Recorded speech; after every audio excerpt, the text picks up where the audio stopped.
Thank you for joining us for this brief video on showing how to execute multiple actions based on a single mouse click.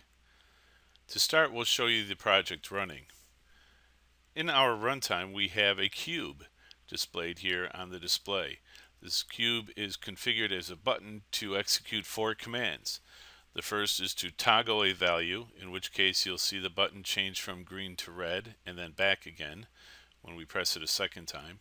The set value sets the tag underneath the set value label to a value of 10.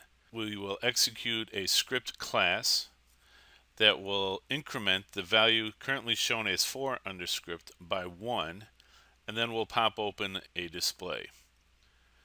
So first, using my left mouse button, I'm going to press the cube object, and we see all those things are true. We toggled the value, we set a value to 10, and we ran a script, finally opening up a logon screen.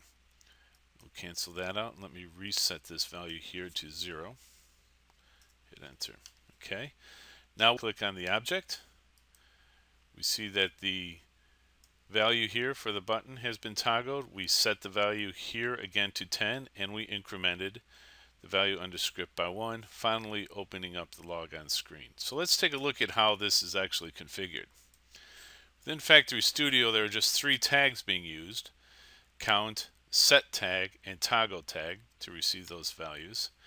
There is also a script class called class 1. So all we had to do was enter the name of the new script class and hit enter, and then go to code editor to edit the code that we wanted, in which case we just put an instruction to increment the tag count by 1.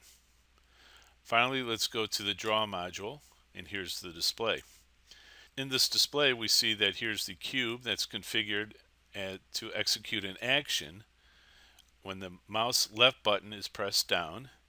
The action is to run expressions, and the expressions are toggle the value of the toggle tag, set the value of the set tag to 10, run a script class called class 1, which we saw, finally to open up the logon display. So all those things are executed simply by clicking on the cube object.